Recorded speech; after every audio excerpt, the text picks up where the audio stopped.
예, 오늘은 룻기서를 통해서 은혜와 진리를 나누겠습니다. 우리가 지난주까지 해서 사사기를 마쳤습니다. 이 사사기가 결국 여호수아가 죽은 후에 그 이스라엘 백성들이 하나님과 맺은 언약을 팽개치고 제 소견에 옳은 대로 살았죠. 제 소견에 옳은 대로 산 결과가 영적 어둠이 짙게 깔린 시대가 되어버린 거지요. 그래서 좀 힘 있는 사람은 갑질해야 되고 힘없는 사람은 죽어라 이렇게 이제 살아가는 시대. 그리고 제사장들은 참 돈 몇 푼에 양심 팔아먹고 신앙 팔아먹고 우상 숭배하고 우상 숭배하는 앞제비 노릇이나 하고 앉아있고, 그리고 또 전부 성적 타락이 심해가지고 동성애자들이 덕식을 그렸잖아요.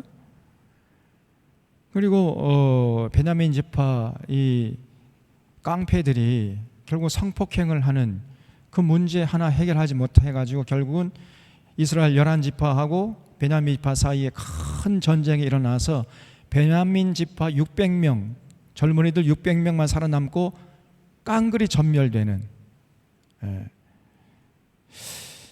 이러한 끔찍한 동족 상잔의 비극이 일어나지 않았습니까? 영적 어둠이 짙게 깔린 그런 시대였다는 거죠. 제가 이제 이렇게 지난주에 설교를 하고 보니까 어떤 사람이 리플을 달았는데 질문을 했더라고요. 여러분도 이렇게 듣다가 뭔가 의문이 나고 그러면은 질문을 하십시오. 질문. 누군가가 질문했어요. 그러면 목사님 600명만 살아남고 그러면 그때 베냐민 지파 여성들도 다 그러면 죽었을까요? 그렇게 질문을 했더라고요. 저는 미처 그것까지 생각을 못했는데, 여러분 질문해야 저도 또 공부하죠. 여러분 어떻게 생각합니까? 그렇겠죠? 그래 보면 자세히 읽어보니까 그렇게 나와요. 성경을 더 자세히 읽어보니까 그 이스라엘 11지파가요 여성들까지 싸그리 다 진멸해버린 거예요. 그냥. 그러니까 600명이 이제 자기 아내를 구할 길이 없잖아요. 그래서 결국은 이제 길랄 라못 가서 400명 납치에다가 아내 삼으라 그러고, 또 실로에 가가지고 포도잔치 할 때 또 보쌈에서 200명 해가지고 아내 삼아라, 또 코치해주고 막 그런, 이게 완전히 어떤 객관적인 삶의 기준이 없이 그냥 소견에 오른 대로 자기 감정에 충실한, 즉흥적으로 그렇게 살았단 말이죠. 이제 그런데 그런 시대 모든 사람들이 제 소견에 오른 대로 행해서 하나님 마음을 아프게 하고 영적 어두움이 짙게 깔린 그런 시대였는데, 그때 혜성같이 나타나서 아주 어렸을 때부터 죽을 때까지 일편단심으로 하나님 사랑하고 하나님의 뜻을 받들어 산 사람이 있었단 말이에요. 그 사람이 누구였습니까? 예? 바울? 사무엘? 뭐 사무엘도 뭐 그랬죠. 근데 이제 사무엘 상하사의 주인공이 누구예요? 예? 다윗이죠. 다윗이 여러분 뭐 그래도 한두 명 이렇게 좀 진리를 추구하는 사람이 있는 상태에서 뭐 일편단심은 하나님을 사랑하는 이런 것은 그렇게 어렵지 않아요. 근데 모두가 타락했어. 모두가 타락했는데 자기 혼자 하나님 사랑하고 하나님의 뜻을 태어나서 죽을 때까지 일편단심으로 그렇게 올곧게 신앙생활 하는 것은 쉽지 않습니다. 근데 그랬던 사람이 다윗이에요. 그래서 다윗은 아주 가난할 때나 부할 때나, 그리고 들판에서 양떼를 치는 목동으로 살아갈 때나 통일 왕국의 왕이 돼가지고 세상을 호령하며 살아갈 때나 전혀 변함없이 하나님을 사랑하고 하나님의 뜻을 받들어 살려고 하는 이런 모습을 잃지 않았단 말이에요. 그러니까 하나님께서 이 다윗을 보면은요, 그날은 하나님 마음이, 하나님 기분이 좋은 날이에요. 그래서 하나님께서 다윗을 뭐라고 평가했냐면요, 다윗은 내 마음에 합한 사람이다, 이렇게 평가를 했어요. 하나님 마음에 들었던 유일한 이스라엘 백성들 중에, 왕 중에 유일한 사람이 다윗입니다. 그래서 그 이후에, 다윗 이후에 모든 왕들을 평가할 때 그 왕들을 평가하는 기준은 다윗이었습니다. 다윗 같았어, 그러면 이제 그 왕은 훌륭한 왕이고, 다윗 같지 않았어, 그런 이제 엉터리 왕이에요. 모든 왕들에 대한 평가의 기준이 다윗이었다니까요. 그럴 정도로 하나님을 기쁘게 했던 사람이 다윗이었습니다. 그 칠흑같이 영적 어둠이 짙게 깔린 그런 시대에 혜성같이 나타나서 조금도 변질되지 않고 퇴색되지 않고 죽을 때까지 하나님을 기쁘게 했던, 하나님의 뜻을 받들어서 하나님의 뜻대로 살았던 사람이 다윗이었어요. 그러니까 이제 사람들이 궁금할 거 아니겠습니까? 야, 저 다윗은 도대체 네 집애냐? 네 집애길래 저렇게 훌륭한 삶을 살았는가? 궁금해요, 안 해요? 안 궁금해요? 궁금하겠지요? 그래서 기록된 책이 어떤 책이라고요? 그것이 룻기예요.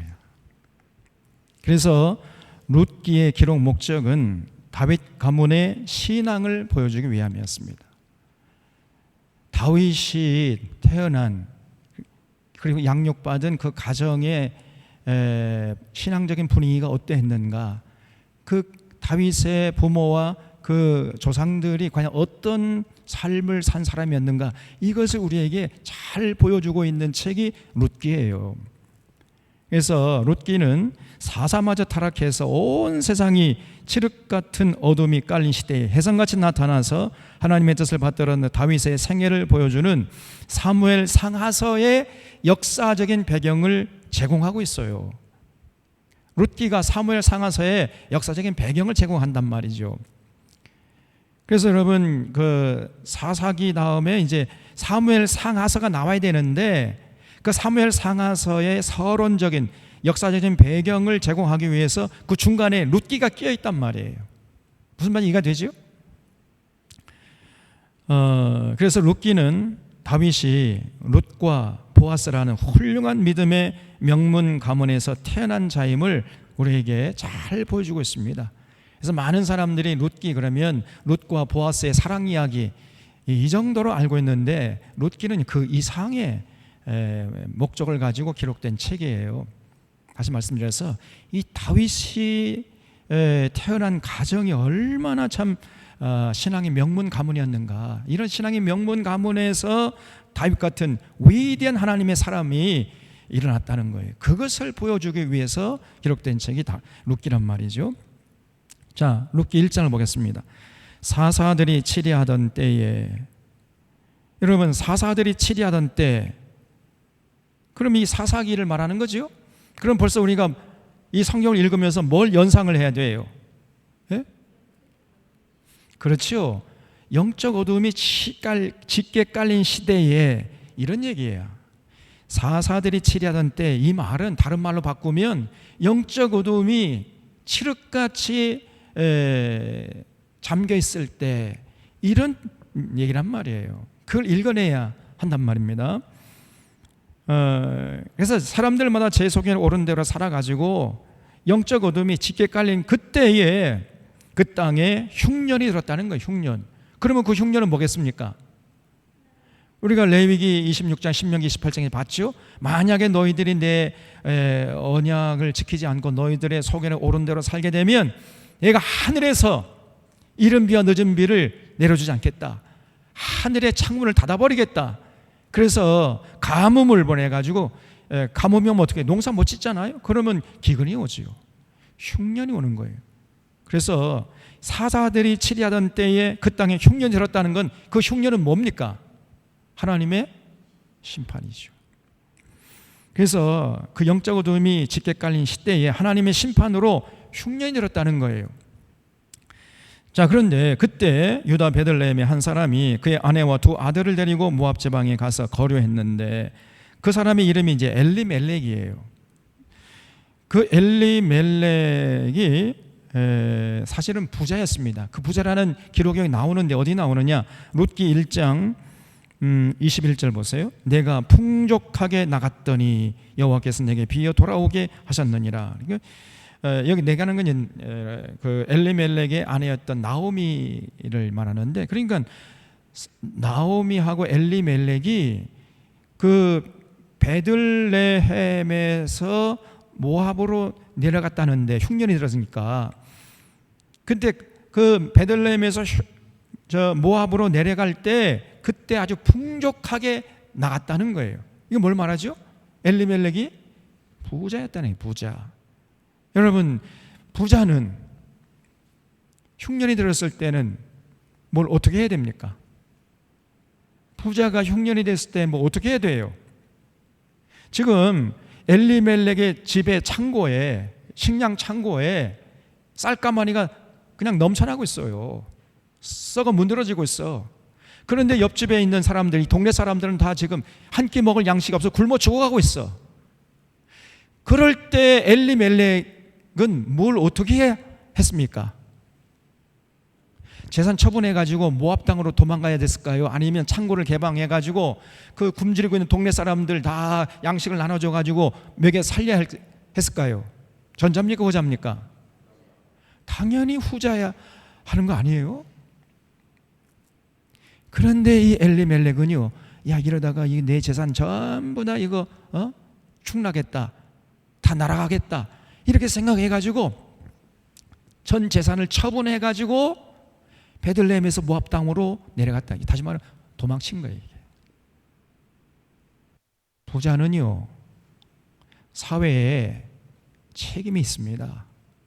공익적 책임이 있는 거예요. 공적 책임이. 그러려고 하나님이 부자 되게 한 거예요. 오늘날 한국 사회의 이 부자들은요, 전혀 이 공적 책임에 대해서 그 생각이 없습니다. 그냥 내가 뭐 잘나가지고, 내가 뭐 똑똑해가지고, 내가 열심히 일해가지고 번 돈인데 내 마음대로 하지. 전혀 사회적인 공익적인 책임을 감당하려고 하질 않아요. 여기에 한국 사회에 문제가 있는 겁니다. 이 천민 자본주의 앞제비들이야, 전부 다 이 부자들이. 근데 원래 그러면 안 됩니다. 여러분, 부자는 왜 부자가 된 거예요? 그 사회에 많은 혜택을 받은 거 아닙니까? 그렇기 때문에 그 사회에 많은 혜택을 받은 그 부자들은 그 사회에 그만큼 더 많은 공헌을 해야 되는 거예요. 공헌을. 세금도 더 많이 내고. 그렇잖아요? 부자들이 세금 더 내겠다고 해야 돼. 여러분, 우리 사랑하는 이 사랑의 교우들은요, 내가 부자다 그러면 나 세금 더 많이 내겠습니다. 세금 더 많이 내게 해주세요. 이렇게 행동해 주시기를 바랍니다. 아니, 부자들만 알아요. 부자들만. 지소님 부자예요?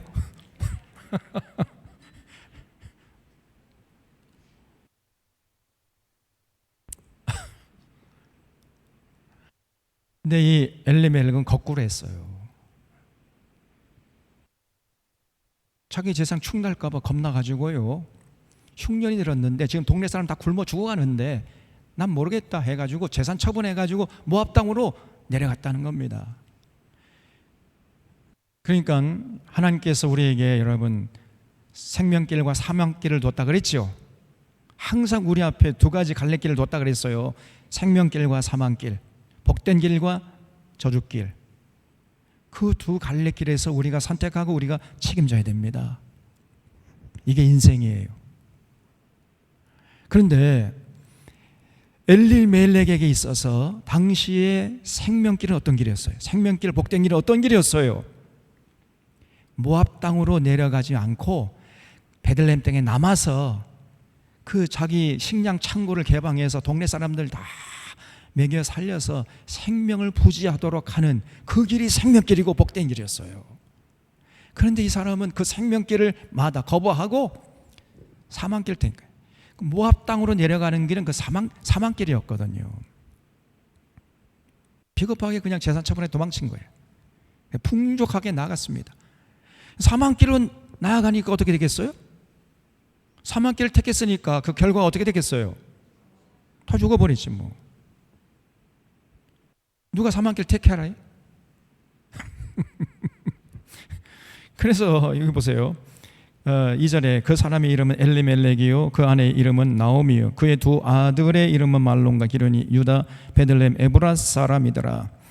그들이 모압 지방에 들어가서 거기 살더니 나오미의 남편 엘리멜렉이 죽었습니다. 사망길로 들어갔으니까 죽는 건 당연한 거지요. 베들레헴에 남아있어야 생명길이고 살 수 있는 길이 열리는 건데 이 어리석은 자가요 스스로 사망길을 선택하고 그 길로 빨리 달려갔어. 죽을 줄도 모르고. 그래서 결국은 모압 지방에 내려간 다음에 엘리멜렉이 죽어버리고 나오미와 그 두 아들이 남았으며 그들은 모압 여자 중에서 그들이 아내를 맞이했는데 하나의 이름은 오르바요 하나의 이름은 루시더라. 그들이 거기에 거주한 지 10년쯤에 말론과 기련 두 사람이 다 죽고 그 여인은 두 아들과 남편의 뒤에 남았더라. 사망길을 선택했기 때문에 엘리멜렉도 죽었을 뿐 아니라 두 아들도 다 죽어버렸어요. 그러니 뭐 여인들만 남은 겁니다. 나오미하고 두 자부들. 그 두 자부들이 이제 모압 여인들이었는데 하나는 오르바요 하나는 루시라는 두 자부. 그러니까 여인들 3명만 남은 겁니다. 그 과거의 여인들이요. 여러분 어떻게 생계를 유지할 수 있었겠습니까? 지금이야 뭐 여성들 다 자기 직장이 있고 전문적인 식견이 있어가지고 먹고 살 수 있겠지만은 그 옛날에는 여성들은 그 존재감이 없었거든요. 남편을 잃어버리고 그러니까 살 길이 막막한 거예요. 참 이 엘리멜렉 때문입니다.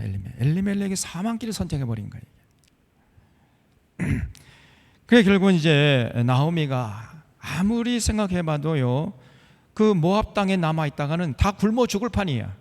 그래서 안 되겠다 해가지고 두 자부를 끌고 내가 죽더라도 고향 땅에 가서 죽어야 되겠다 해서 이제 베들레헴으로 돌아오는 중에 아무리 생각해도요 같이 모여 있으면은 다 굶어 죽을 판이에요. 그래서 이제 두 자부를 불러 세워놓고 얘들아 내 걱정하지 말고 너희들이나 좋은 남자 만나서 재혼해서 살 길을 찾아 가거라 이렇게 권면을 했어요. 나오미가 참 여러분 그 시어머니가 참 아주 훌륭한 거 아닙니까? 그 인격이. 만약에 두 자부가 다 떠나면 자기는 혼자 굶어 죽을 판인데 그래도 그 나오미는요 자기 며느리들을 생각하는 거예요. 며느리들을. 얼마나 훌륭한 인격입니까 여러분 나오미가. 근데 두 자부들도 역시 또 마찬가지. 어머니 제발 어머니 곁을 떠나라고 하지 말아주세요. 어머니가 가는 곳에 우리도 가겠습니다. 끝까지 어머니 곁을 지키겠습니다. 그러는 거예요. 참 이 고맙다. 그리고 이제 다시 오다가 아무리 생각이 또 안 되겠어요. 그 두 번째 다시 얘들아 내 걱정하지 말고 너희들이나 좋은 남자 만나서 너희들의 살 길을 찾아가거라. 이렇게 다시 말하니까 오르바가 큰 자부가요 정 그러시다면은 어머니의 뜻을 받들겠나이다. 어머니 안녕히 계세요. 그리고 가버리네. 그래 나오미가요 루세게 루사 너도 동서처럼 좋은 남자 만나서 너 살 길 찾아가거라. 내 걱정하지 말고 이렇게 또 권면을 하니까 루시 하는 말이에요. 여기 5절입니다. 아니 15절 나오미가 또 이르되 내 동서는 그의 백성과 그의 신들에게로 돌아가니 그러니까 모압 족속이 여인이었으니까 모압 지파 쪽으로 돌아갔다는 거죠. 너도 너의 동서를 따라 네 지파 너 고향으로 돌아가라. 그랬더니 루시 이르되 내게 어머니를 떠나며 어머니를 따르지 말고 돌아가라. 강권하지 마옵소서. 어머니께서 가시는 곳에 나도 가고 어머니께서 머무시는 곳에서 나도 머물겠나이다. 어머니의 백성이 나의 백성이 되고 어머니의 하나님이 나의 하나님이 되시리니 어머니께서 죽으시는 곳에서 나도 죽어 거기 묻힐 것이라. 만일 내가 죽는 일 외에 어머니를 떠나면 여호와께서 내게 벌을 내리시고 더 내리시기를 원하나이다 하는지라 그랬어요. 루시 하는 말이 어머니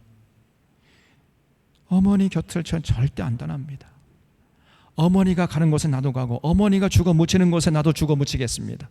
어머니가 섬기는 하나님이 나의 하나님이 되실 겁니다. 이렇게 나오네.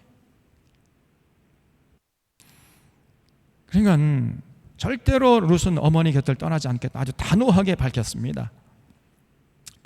그러니까 이제 나오미가 그래 고맙다. 그리고 이제 같이 베들레헴으로 내려왔다는 거예요.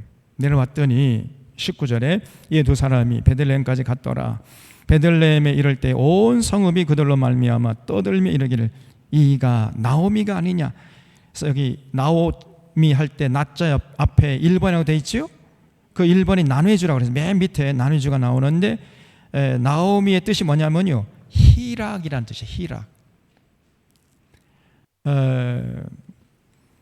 희락, 기쁨. 그러니까 우리나라 말로 하면은 우리 교회 집사님 중에 희순 집사님이 있어요. 희순. 김희순 집사님. 희순 집사님이 나오미야. 아니 희숙 김희숙 집사님. 김희숙 집사님 계시잖아요. 그래서 나오미라는 뜻이 이제 희락. 그러니까 나오미가 그 모압으로 내려가기 전에는 참 매일같이 오 해피데이야. 매일이 오 해피데이. 그렇게 참 기쁘게 살았던 여인이었던 것 같아요. 그래서 사람들이 나오미라고 불렀어요. 나오미. 저 나오미라는 저 여인은 행복 그 자체, 기쁨 그 자체야. 우리 집사님 김희숙 집사님 같아.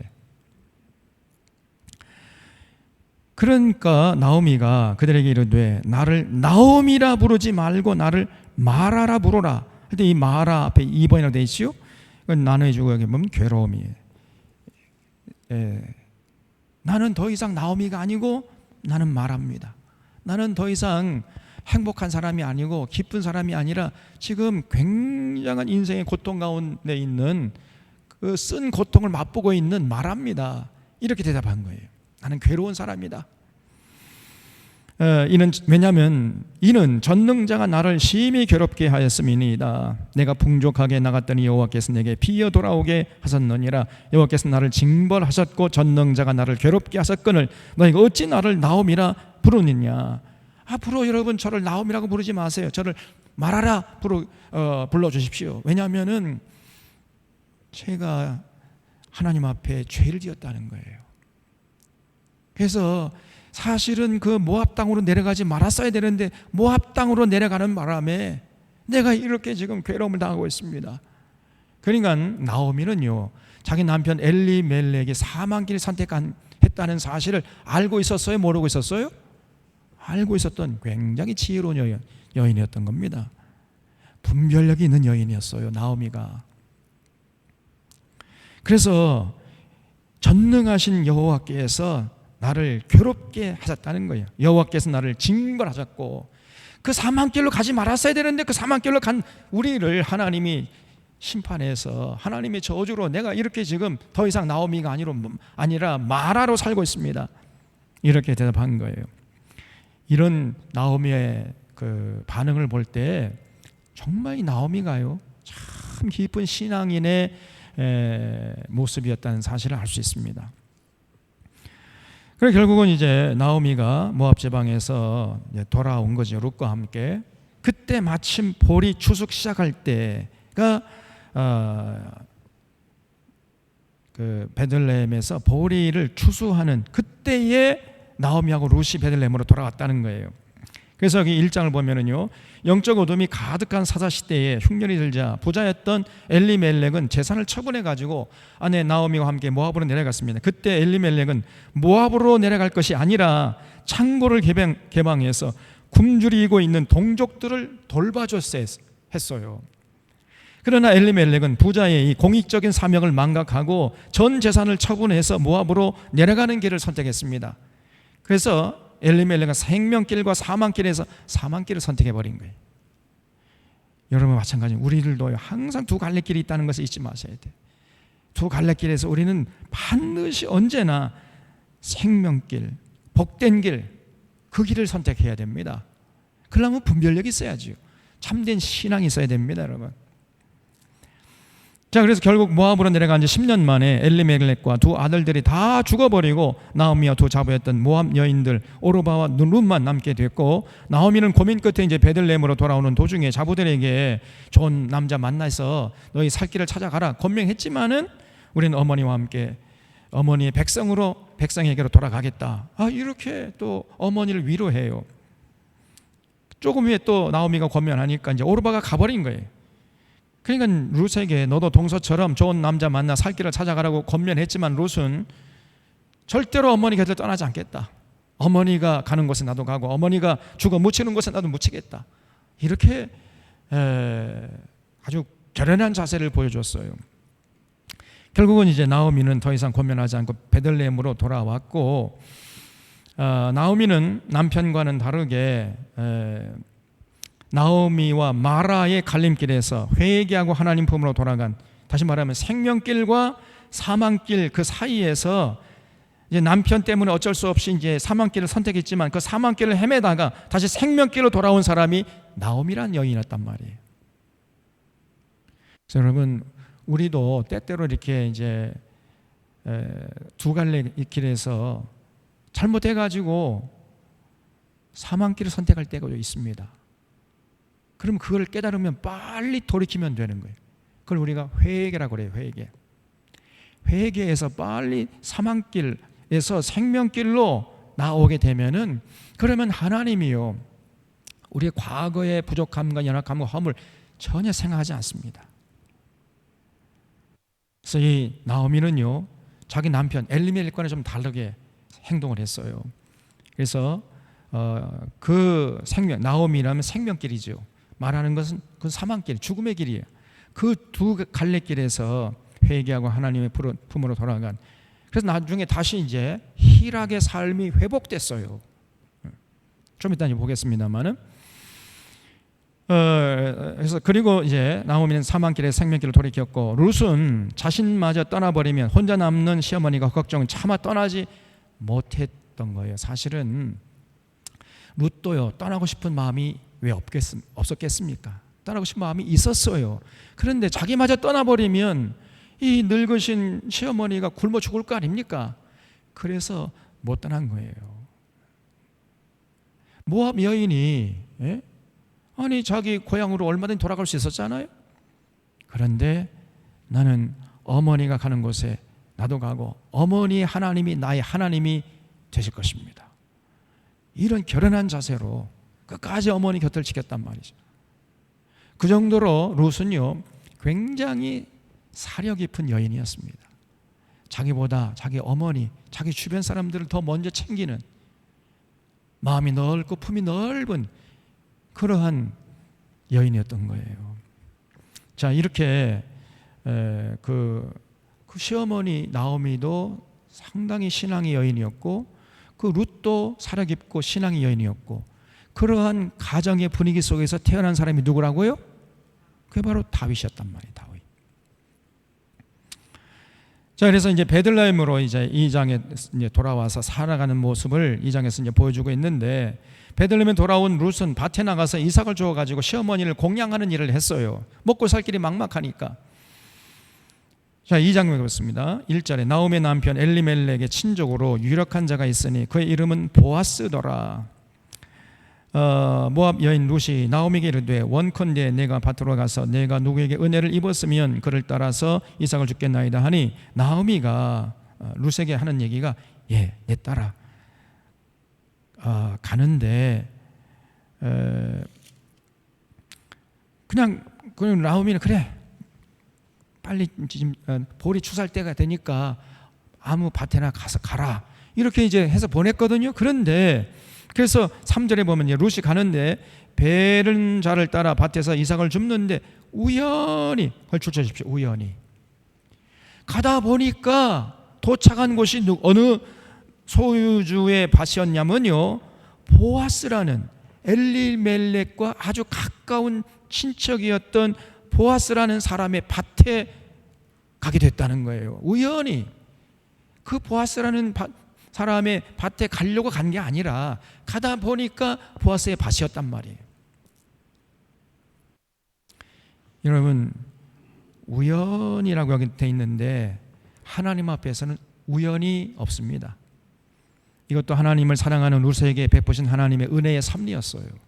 하나님이 이끄신 거죠. 이렇게 룻이 모르는 사이에 그 발걸음을 하나님이 이렇게 하나 둘 하나 둘 하나 둘 이쪽으로 왼쪽으로 오른쪽으로 해가지고 자기도 모르는 사이에 보아스라는 아주 신앙심이 깊고 올곧은 그 사상을 가진 보아스라는 사람의 밭에 도착이 됐어요. 거기서 이제 열심히 보리 이삭을 줍다가 결국은 보아스를 만나게 된 것이고, 보아스를 만나자마자 보아스하고 룻 사이에 전깃불이 팍 튀어버렸던 거예요. 그래서 보리밭에서 사랑을 꽃 피우다가 둘이 결혼했다는 글쎄. 그래서 결혼해가지고 아기를 낳는데 그 아기가 누구요? 다윗의 할아버지였대. 다윗의.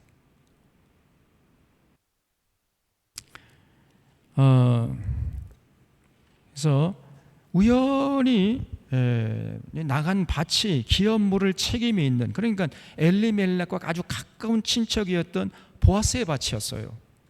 그래서 기업물을 짜라는 그 개념이 나오는데,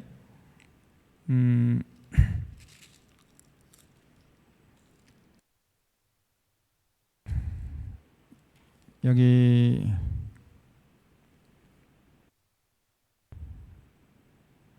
20절에 보세요. 20절에 2장 20절에 나오미가 자기 며느리에게 이르되 그가 여호와로부터 복받기를 원하노라. 그가 살아있는 자와 죽은 자에게 은혜 베풀기를 그치지 아니하는도다 하고, 그러니까 이 보아스라는 사람이요 굉장히 착한 행실을 많이 했다는 거예요. 살아있는 자와 죽은 자에게 은혜 베풀기를 그치지 않는 사람이었어요. 보아스라는 사람이. 보아스가 선행을 많이 했단 말이에요. 많이 베풀고. 엘리멜렉과는 완전히 다른 사람이었어요. 자기 주변에 굶주린 사람을 두고 보지 못해. 그래서 굶주린 사람이 있으면 반드시 자기 걸 나눠주고, 그래서 그 사람도 같이 먹게 살게 하고, 이런 선행을 많이 베푼 사람이었다는 거예요. 그런데 은혜를 베풀기를 그치지 아니한다 하고, 나오미가 또 그에게 이르되 그 사람은 우리와 가까우니 우리 기업을 물을 자 중에 하나이냐 하니라 그랬어요. 거기 기업을 물을 자라는 개념이 나오죠.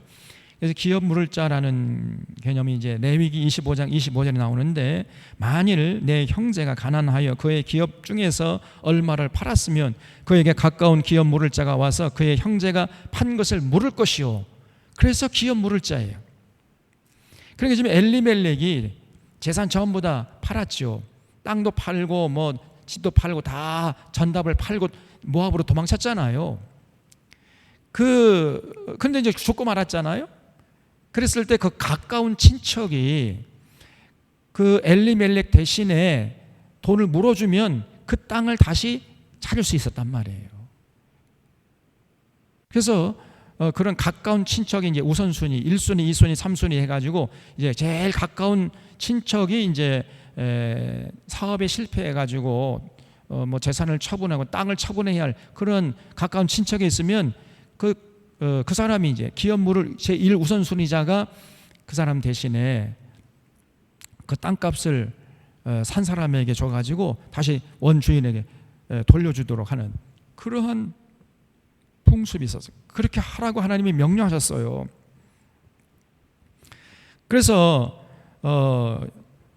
보아스가 제1 우선순위는 아니고 제2 우선순위였어요. 그래서 이제 보아스가 아주 신실한 믿음의 사람이었어요. 아까 봤지만은 참 믿음이 좋고 선행을 많이 하는 이런 사람이었습니다. 여기 2장 16절에도 보면은 또 그를 위하여 곡식 다발에서 조금씩 뽑아버려서 그에게 줍게 하고 꾸짖지 말라 하니라.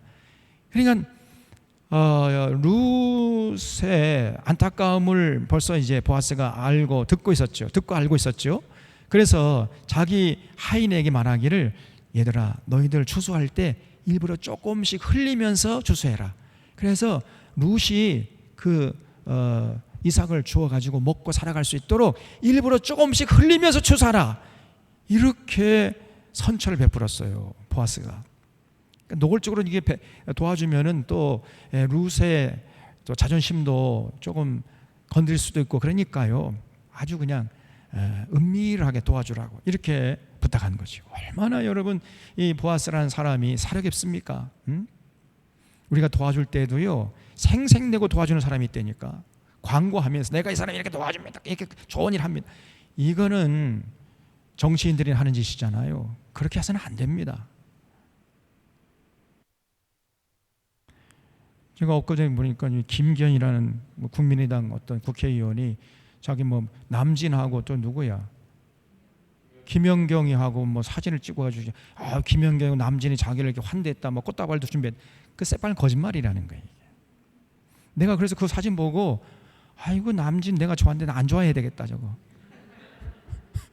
김연경 내가 팬이었는데 아이고 나 김영 나오는 거지 배우 나 안 볼 거야 이렇게 생각하고 있었는데 김기현이 그 거짓말을 한 거예요. 얼마나 나쁜 놈입니까 이게. 정치인들이 특별히 국민의힘 이 사람들 한결같이 다 그래. 민주당도 거기서 거기지만은 그래도 민주당 의원 가운데 조금 좀 봐줄 만한 민주당 의원이 있긴 있어요. 근데 국민의힘 사람들 중에서 내가 봐줄 만한 사람을 한 번도 제대로 본 적이 없습니다. 전부 사기꾼이에요, 이 거짓말쟁이들. 친일파 집단 아니에요, 원해가. 그 뿌리가 친일파입니다, 여러분. 국민의힘. 국민의힘을 지지하는 사람 보면 저는요 아주 만정이 떨어진다니까.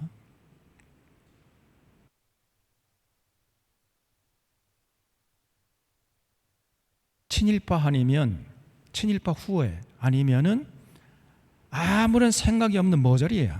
둘 중에 하나예요. 아니면 지역 감정에 휘둘리고 있거나 제대로 진실을 보지 못하는 사람들입니다. 그러니까 국민의힘이나 지지하고 앉아있지.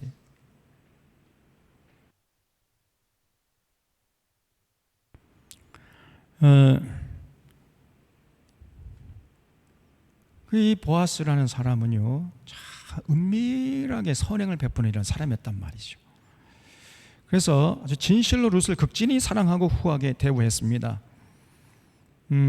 근데 왜 그렇게 했냐면요 또 근거가 있어요. 여기 11절 12절 말씀 보면은 이 보아스가 벌써 들어가지고 알고 있었던 거죠. 룻이 모압 여인인데 모압 땅으로 돌아갈 수 있었음에도 불구하고 돌아가지 않고 자기 시어머니를 공경하기 위해서 베들레헴으로 내려왔다. 그러니 얼마나 이 보아스가 룻이 사랑스러웠겠느냐 말이에요. 12절에 보면 여호와께서 내가 행한 일에 보답하기를 원하며 이스라엘의 하나님 여호와께서 그의 날개 아래에 보호를 받으러 온 내게 온전한 상 주시기를 원하노라. 그거 주십시오. 이스라엘의 하나님 여호와께서 그의 날개 아래에 보호받으러 온 너에게 온전한 상 주시길 원하노라. 그러니까 보아스가 룻을 환대했던 것이 단순히 어떤 착한 인성 때문에 한 것이 아니라 신앙적인 동기에서 했다는 사실을 여기서 알 수 있어요. 보아스가 이렇게 믿음의 사람이었습니다. 믿음의 사람이었고 천성적으로 선정이 그 인성이 착한 사람이었어요. 그 성정이 아주 착한 사람이었단 말이에요. 얘기하는 거 보세요. 이스라엘 하나님의 여호와께서 여호와 하나님의 날개 아래 보호를 받으러 온 너 룻에게 온전한 상 주시기를 원한다. 그러면서 호의를 베풀었던 거예요.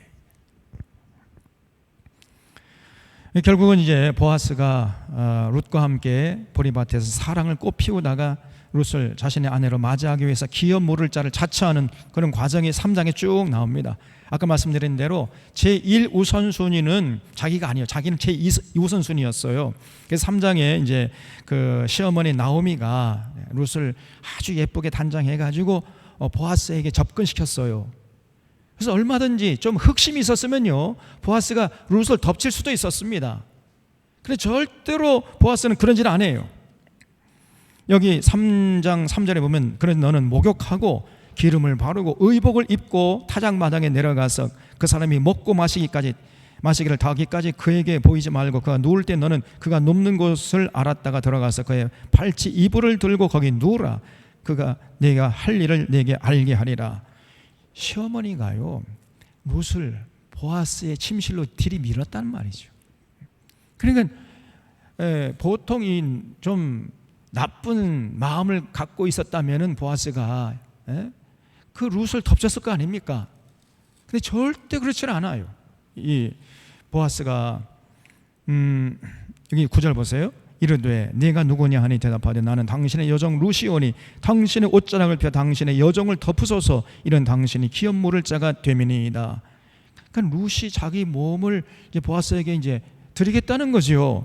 그런데 그가 이르되 내 딸아, 여호와께서 내게 복 주시길 원하노라. 내가 가난하건 부하건 젊은 자를 따르지 아니하였으니 내가 베푼 인애가 처음보다 나중에 더하도다. 그러면서 이제 이 룻을요, 12절 보면 참으로 나는 기업 물을 자이나 기업 물을 자로서 나보다 더 가까운 사람이 있으니 이 밤이 여기서 머무르라. 아침에 그가 기업 물을 자의 책임을 내게 이행하려 하면 좋으니 그가 그 기업 물을 자의 책임을 행할 것이니라. 만일 그가 기업 물을 자의 책임을 내게 이행하기를 기뻐하지 아니하면 여호와께서 살아계심을 두고 맹세하노니 내가 기업 물을 자의 책임을 내게 이행하리라. 아침까지 누워 있을지니라. 그리고 이 보아스가요, 웬만한 남자 같으면 이게 웬 떡이냐고 막 달려들었을 텐데 절대 그렇지 않고, 사실은 기업 모를 자가 나보다 1우선순위가 있으니까 그 사람이 만약에 기업 모를 그 사명을 감당하면은 좋겠지만 만약 감당하지 않으면 내가 너를 아내로 맞이하겠다, 이렇게 약속을 한 거예요. 얼마나 여러분 이 보아스가 절제된 사람이냔 말이에요. 이 결국은 이제 4장에 보면요, 보아스가 기업 모를 우선순위 첫 번째 사람에게 기업 모를 것인지를 묻자 그 우선순위 첫 번째 사람이요, 자신의 재산이 아까웠던 거예요. 그래가지고 고난을 포기했어요. 제 생각에는 굴러 들어온 복렁쿨을 차버린 거야, 이 어리석은 게. 재산이 몇 푼이 아까워가지고. 그래서 여기 4절 보면 4장 4절에 내가 여기 앉은 이들과 내 백성의 장로들 앞에서 그걸 사라고 내게 말하여 알게 하려 하노라. 만일 내가 물으려면 물으려니와 만일 내가 물으지 아니하려거든 내게 고하여 알게 하라. 내 다음은 나요 그 외에는 물을 자가 없느니라 하니 그가 이르되 내가 물으리라. 제일 처음엔 물으겠다는 거예요. 그러니까 보아스가 이르되 내가 나오미의 손에서 그 밭을 사는 날에 곧 죽은 자의 아내 모압 여인 룻에게서 사서 그 죽은 자의 기업을 그의 이름으로 세워야 할지니라. 이렇게 하니까 그 기업 물을 자가 이르되 나는 내 기업에 손해가 있을까 하여 나를 위하여 물으지 못하겠노라. 내가 물을 것은 네가 물어라. 나는 물으지 못하겠노라. 이렇게 나오는 거지. 다시 말하면 만약에 네가 기업 물을 그 사명을 감당하면 저 사람도 책임져야 돼. 그러니까 아이고 나 그건 못하겠어 나. 그리고 뒤로 나 자빠지는 거예요.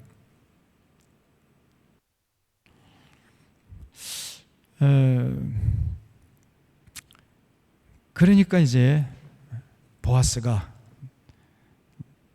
장로님들과 모든 백성들 앞에서 내가 기업 물을 두 번째 사람이니까 내가 그 사명 감당하겠다 이렇게 나서는 거예요. 9절에 보아스가 장로들과 모든 백성이 이르되 내가 엘리멜렉과 기론과 말론에게 있던 모든 것을 나오미의 손에서 산 일에 너희가 오늘 증인이 되었고 또 말론의 아내 모압 여인 룻을 사서 나의 아내로 맞이하고 그 죽은 자의 기업을 그의 이름으로 세워 그의 이름이 그의 형제 중과 그 성문에서 끊어지지 아니하게 하매 너희가 오늘 증인이 되었느니라 하니 성문에 있는 모든 백성과 장로들이 이르되 우리가 증인이 되나니 여호와께서 내 집에 들어가는 여인으로 이스라엘의 집을 세운 라헬과 레아 두 사람과 같이 갖게 하시고 내가 에브라에서 유력하고 베들레헴에서 유명하게 하시기를 원하며 여호와께서 이 젊은 여자로 말미암아 내게 상속자를 주사 내 집이 다말이 유다에게 낳아준 베레스의 집과 같게 하시기를 원하노라.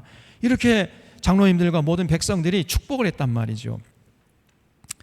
그래서 이제 보아스가 저 룻을 아내로 맞이해서 결혼하겠다고 하니까 장로님들이요 마치 다말이 유다에게 낳아준 베레스와 집과 같이 내 집도 번창하게 되기를 원한다, 이렇게 축복을 했어요. 그래서 결국은 이제 보아스가 룻과 결혼해가지고 아들을 낳았는데 그 이름을 오벳이라 했어요.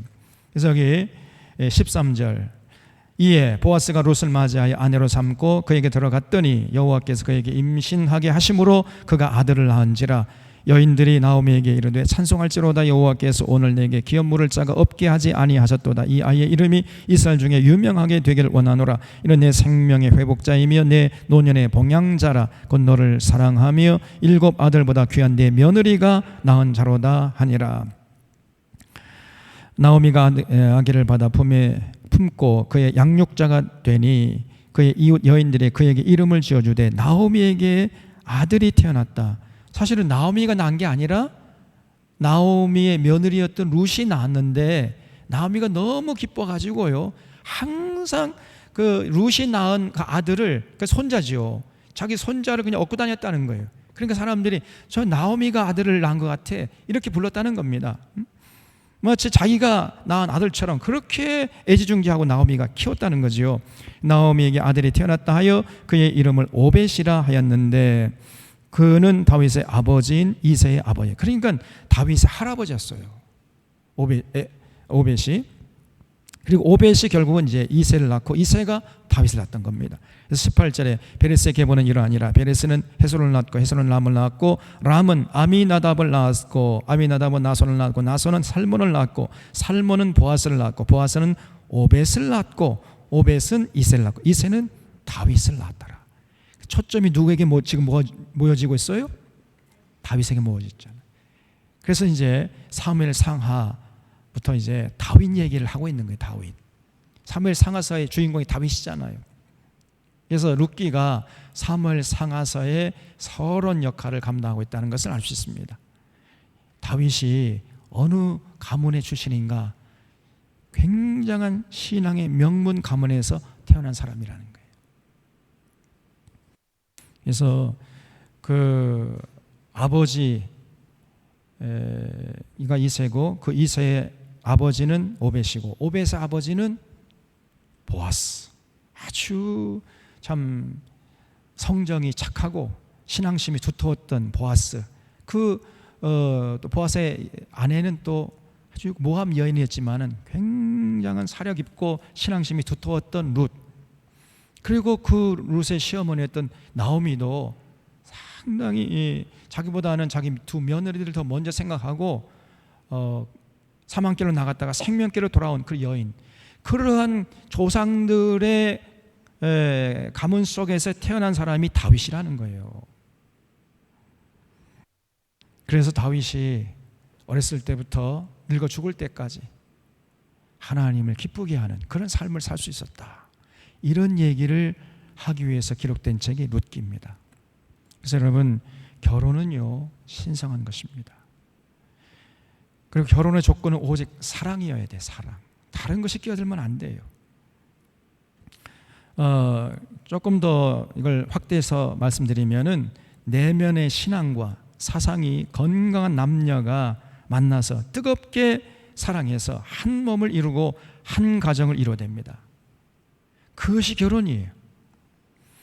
그래서 이렇게 남녀가 건전한 신앙과 건전한 사상, 내면의 그 가치관과 인생관, 세계관, 역사관, 물질관이 건강한 남녀가 서로 만나가지고 뜨겁게 사랑해가지고 한 몸을 이루고 한 가정을 이루는, 이것을 우리 하나님이 가장 기뻐하십니다.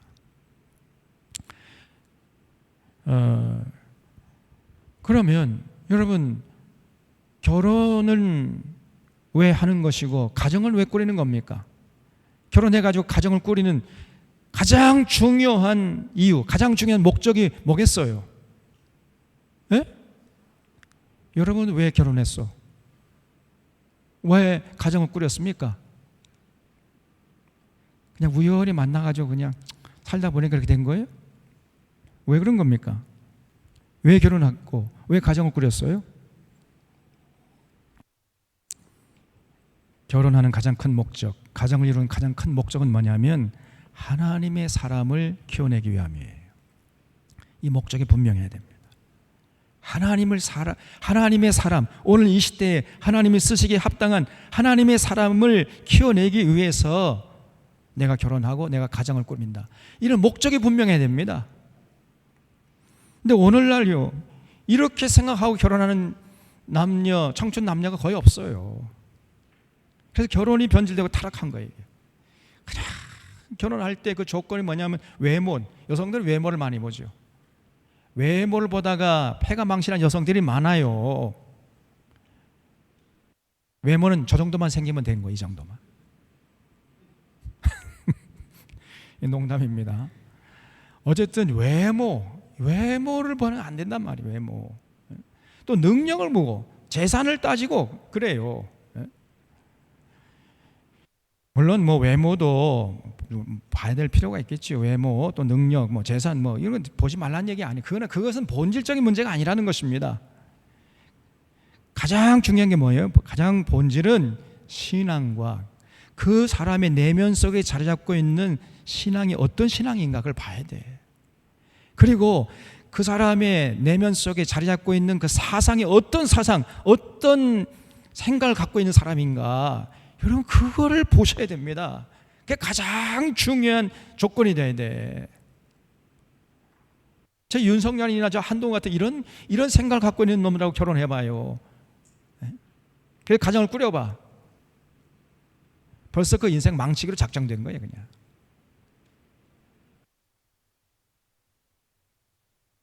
그래서 가장 중요한 본질은 뭐냐면요, 신앙과 사상과 사랑이에요. 그래서 신앙과 사상이 일치해야 됩니다.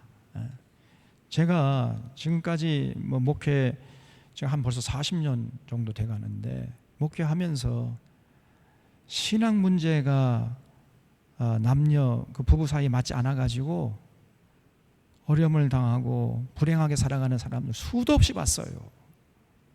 어떻게 할 도리가 없어. 처음부터 선택이 잘못된 거예요.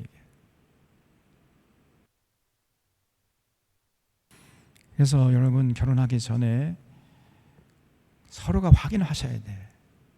신앙이 건강한지, 건전한지, 그리고 사상이 올곧은지 그걸 봐야 됩니다. 그게 가장 중요한 거예요. 그게 그 사람의 생각, 어떤 생각을 갖고 있는지 그걸 확인하셔야 돼요.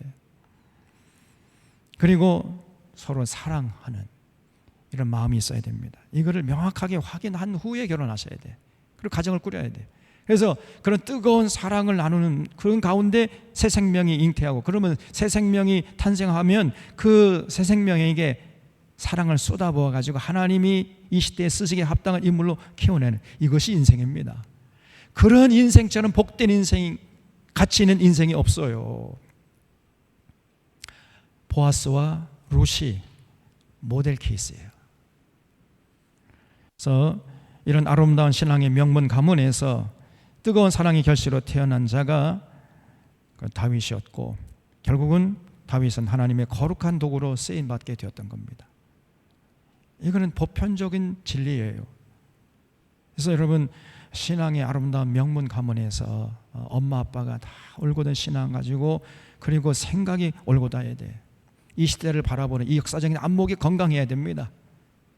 극우 이념에 휘둘리거나 그냥 그 뭐 이념에 좌지우지되고 이런 사람, 그런 사람 밑에서 태어난 자녀들은 불행한 거예요. 이게. 그 맨 돈이나 뭐 바라고 그냥 뭐 출세하라고 그러고, 그 어머니가 올고다 할 거 아닙니까? 어머니가 그 조마리아처럼 말이죠. 예? 너는 그냥 미순 감옥에서 목숨 구걸하지 말고 그냥 거기서 죽어라. 야, 이렇게 어떻게 이런 편지를 쓸 수 있습니까, 여러분?